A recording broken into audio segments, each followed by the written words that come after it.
Y bueno, chicos, con la segunda parte de Muñeco de Terror. O sea, el Justo primer cuando el sueño estaba a punto de vencerlo, video, quedó aterrorizado o sea, al ver que el muñeco movió los ojos y lo lo volvió a ver. rebasaron. Rodrigo Te dio un brinco de la cama y like, despertó de golpe, lanzando al muñeco al piso. Bueno, me callo. De inmediato, corrió con sus padres. Gritaba como loco mientras corría aterrorizado.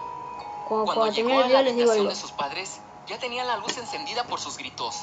¿Qué te pasa, Rodrigo? ¿Qué escándalo es este?, le dijo su padre. Papá, el muñeco que me regalaste me volteó a ver. Movió los ojos, te lo juro. Hijo, los muñecos no tienen vida. Debió ser alguna alucinación tuya, dijo su madre. Y le dijo a su esposo que acompañara a Rodrigo a dormir. Ya estando en su habitación, Rodrigo volteaba a ver su muñeco con temor y no se atrevía a levantarlo del piso. Él estaba seguro de lo que había visto. Hijo, todos estamos tristes con la muerte de tu hermanita. No nos des más preocupaciones, por favor. Tu madre está destrozada. Entonces, el padre de Rodrigo tomó el muñeco y lo llevó a su habitación al ver el miedo de Rodrigo. Durante toda la noche, Rodrigo no pudo dormir pensando en lo que había visto. ¿Habría sido una alucinación mía?, pensó Rodrigo. Tras varias horas, por fin consiguió quedarse dormido. A la mañana siguiente, Rodrigo despertó y todo estaba muy tranquilo. Se levantó de su cama y se dirigió a la cocina. Allí estaba su madre, preparando el desayuno. «Hola, mamá», le dijo Rodrigo. «Hola, hijo», contestó su madre con una voz quebrada. Su madre no podía dejar de pensar en la muerte de su hija y en lo mucho que la iban a extrañar. «Hijo, cuéntame lo que pasó ayer por la noche con tu muñeco», le preguntó su madre. Rodrigo, al ver la tristeza de su madre, decidió no darle más preocupaciones y le dijo: «Mamá, creo que fue una pesadilla o alguna alucinación mía. No te preocupes, no pasa nada». Al escuchar eso, la madre de Rodrigo se quedó más tranquila. Después le dijo: «Hijo, date prisa, termina de desayunar. Recuerda que hoy es lunes y tienes que ir al colegio». «Sí, mamá, ya casi termino de desayunar», contestó Rodrigo. Tras unos minutos, terminó de desayunar y se preparó para ir a la escuela. Su padre, como todos los días, llevó a la escuela a Rodrigo y a su hermano mayor de 10 años, Carlos. Los dos hermanos platicaban en secreto en el asiento trasero del coche. Rodrigo le contaba lo que había pasado la noche anterior con su muñeco Tommy, y al escucharlo, Carlos le creyó todo. «No te preocupes, hermano, pronto nos desharemos de ese muñeco». Cuando llegaron a la escuela, todo transcurrió normal, y tras algunas horas salieron al receso. Ahí, Rodrigo les contó a sus amigos sobre su nuevo muñeco Tommy, y que lo había visto claramente cuando lo volteó a ver. Sus amigos se burlaron de él. «Rodrigo, no seas tonto, los muñecos no se mueven solos, ya tienes 7 años, deberías saberlo». Al escuchar eso, Rodrigo se quedó serio y terminó la plática sobre el muñeco al ver que sus amigos no le creyeron nada. Pasaron unas horas más y llegó el momento de salir de clases. Ya camino a casa, en el coche de su padre, Rodrigo y Carlos planeaban cómo deshacerse del muñeco. «Le prenderemos fuego en el patio cuando papá y mamá se descuiden», dijo Rodrigo. Carlos estaba de acuerdo con el plan. Llegando a casa, Rodrigo le pidió el muñeco a su padre, diciendo que lo de la otra noche había sido una pesadilla suya. El padre de Rodrigo fue por el muñeco y se lo entregó en las manos. Rodrigo subió las escaleras y corrió de inmediato a donde estaba su hermano. «Listo, Carlos, ya solo falta que papá y mamá salgan de la casa para deshacernos del muñeco». «Tengo una idea», dijo Rodrigo. «Les diré a nuestros padres que vayamos a la casa de mi tía. Tú dirás que no tienes ganas de ir, y mientras estemos allá, le prendes fuego al muñeco». «Muy bien», dijo Carlos, «eso haremos». Por dentro, Carlos no estaba muy convencido que el muñeco tuviera vida, pero él siempre apoyaba a su hermano en todo. El plan salió a la perfección, y Rodrigo se fue con sus padres a casa de su tía, mientras Carlos se quedó en casa con el pretexto de terminar su tarea. Ya en casa de su tía, Rodrigo pensaba: «Cuando llegue a casa, por fin ese muñeco habrá desaparecido». Pasó al menos 1 hora y media, y Rodrigo y sus padres se dirigían a casa. Cuando llegaron, Rodrigo corrió a buscar a su hermano, pero quedó en shock al ver que su hermano estaba tirado al pie de las escaleras con sangre en la boca, y el muñeco estaba al lado de él. «¡No!», gritó Rodrigo. Sus padres, al ver la escena, corrieron a levantar a su hijo, lo tomaron en brazos y de inmediato lo subieron al auto para llevarlo al hospital. Ahí estaba Rodrigo, llorando frente a frente con el muñeco. Mientras lloraba de rabia, el muñeco lo volteó a ver y le dijo: «Lo mismo te va a pasar a ti si intentas matarme, niño». Rodrigo corrió con sus padres y subió al auto. Ahora estaba convencido que ese muñeco tenía vida y quería acabar con su familia. Ya en el hospital, los doctores le decían a sus padres que su hijo Carlos estaba en coma tras caer de las escaleras. Rodrigo fue donde su padre y le dijo: «Papá, ese muñeco mató a mi hermanita e intentó matar a mi hermano Carlos. El muñeco tiene vida, créeme». Al escuchar eso, el padre de Rodrigo recordó al anciano que le vendió el muñeco y que por la prisa no escuchó la advertencia que tenía que hacerle antes de comprarlo. Al siguiente día, Rodrigo y su padre volvieron a casa y su madre se quedó cuidando a su hermano en el hospital. Al ver el miedo de Rodrigo, su padre tomó el muñeco del brazo y lo encerró en el closet de su habitación.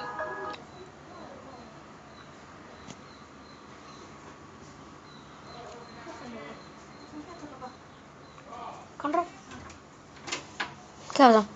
Después le dijo: «Hijo, iré a hablar con el anciano que me vendió el muñeco para ver si se lo puedo devolver. ¿Quieres acompañarme o te quieres quedar?» «Me quedo», dijo Rodrigo, ante la sorpresa de su padre. Al parecer, Rodrigo tenía un plan para deshacerse para siempre. Su padre salió de la casa, subió al auto y se dirigió a la tienda de antigüedades. Ya estando ahí, le dijo al anciano que hace unos días había comprado un muñeco. El anciano lo interrumpió y le dijo: «Sí, lo recuerdo perfectamente. Está aquí. Va a pasar algo muy malo en su casa. Ese muñeco perteneció a un asesino de niños y creo que tiene una maldición por el símbolo que marcó el asesino en su pecho con sangre antes de morir. El policía que mató al asesino me vendió». Hola, papurri, ¿no te metes la pileta? Mi vida. ¿Ves? Es chiquito, mira. Es grande. No. El muñeco tenía varios años y me contó la historia. Y todas las personas que han comprado el muñeco han sufrido terribles tragedias en sus familias. Curiosamente, en todas las casas tenían niños. Al escuchar eso, el padre de Rodrigo salió corriendo de la tienda y se dirigió de inmediato a su casa. Su hijo corría grave peligro. El padre de Rodrigo manejó lo más rápido posible hasta llegar a su casa y entró casi tirando la puerta. Lo primero que vio al entrar fue a su hijo tirado en el piso inconsciente. Junto a él estaba el muñeco y un cuchillo con sangre. Corrió y abrazó a su hijo que yacía en el piso. «¿Qué tienes, hijo? ¡Despierta! ¡Despierta!». Al decir eso, su hijo comenzó a abrir los ojos. Entonces, asustado, tomó el muñeco, lo llevó al patio, lo roció de gasolina y le prendió fuego. El padre de Rodrigo no lo podía creer. El muñeco estaba gritando y pataleando de dolor mientras se convertía en cenizas. El padre de Rodrigo entró de nuevo a la casa. Se dirigió donde su hijo, lo abrazó y le dijo: «Rodrigo, ya todo terminó, hijo. Ese muñeco se convirtió en cenizas. Ya no podrá hacernos daño. Le prendí fuego. Ahora te llevaré al hospital». Rodrigo tenía un símbolo en el pecho que el muñeco había marcado con el cuchillo. Entonces, el niño pronunció estas palabras: «Yo no soy Rodrigo. Ahora me llamo Tommy. Acabas de quemar a tu hijo.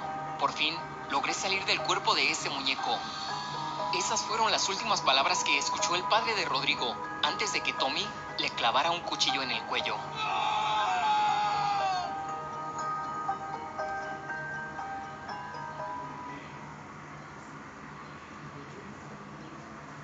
O sea, no lo puedo creer. O sea, no, estoy flipando. No.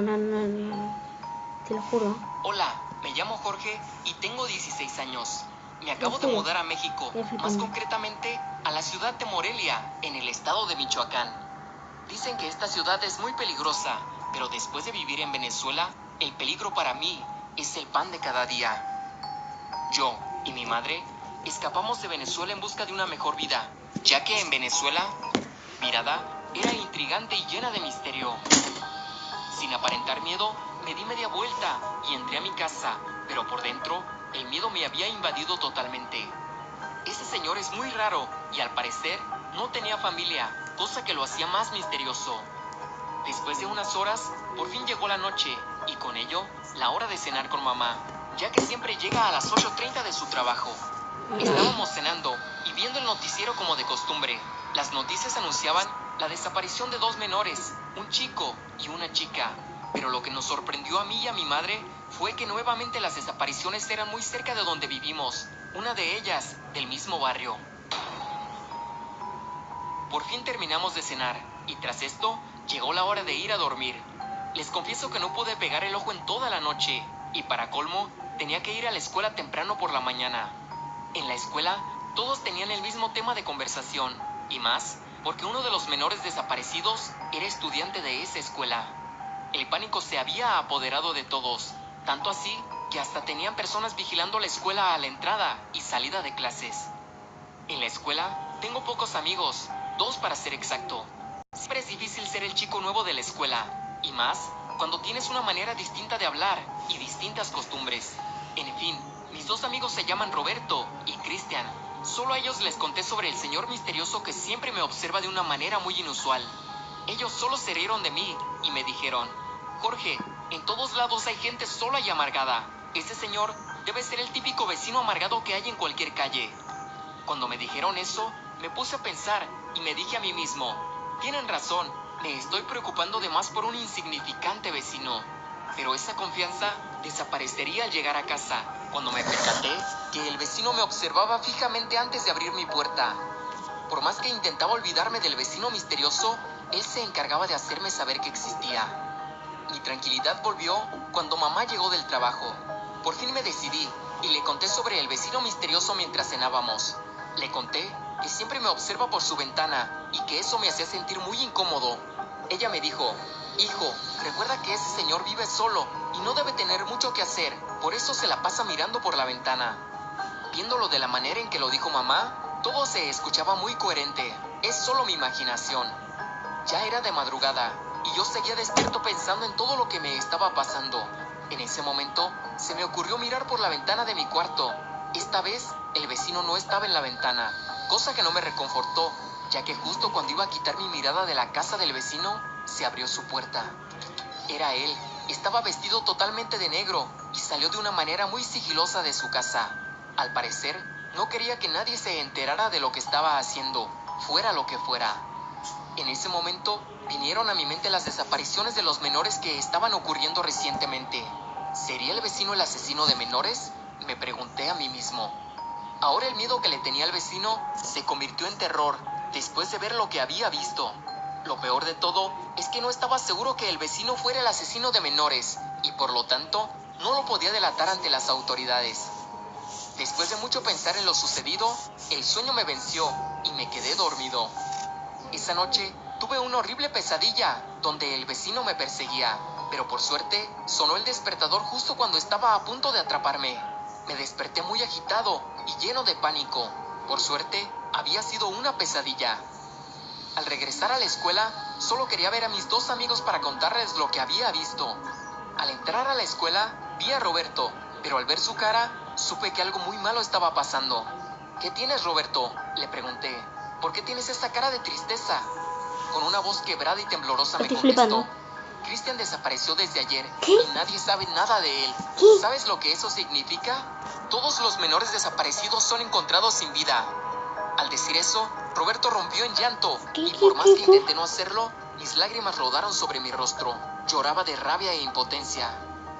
Por fin entramos a clases y lo primero que nos dijo la maestra fue: como muchos ya lo sabrán, su compañero Cristian desapareció, así que vamos a hacer una oración para pedirle a Dios que aparezca sano y salvo. Después de terminar la oración, iniciamos la clase como cualquier otro día. Durante la clase, los rostros de todos los alumnos eran de preocupación, ya que nadie estaba a salvo del asesino de menores. Ese día, los minutos parecían horas, pero por fin llegó la hora de salir de clases. Durante todo el camino hacia mi casa, me la pasé mirando de un lado al otro, vigilando que nadie me estuviera siguiendo. Cuando por fin entré a mi casa, esa sensación de miedo desapareció. Aún así, cerré las puertas que dan acceso a mi casa con llave, por temor a que entrara el asesino de menores. Tenía tanto miedo y a la vez preocupación por la desaparición de mi amigo Cristian, que no lograba estar tranquilo de ninguna forma. Para relajarme un poco, me puse a leer un libro, pero de repente, alguien tocó la puerta.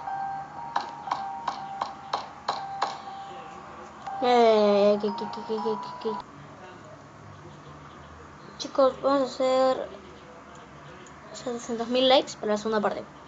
Adiós.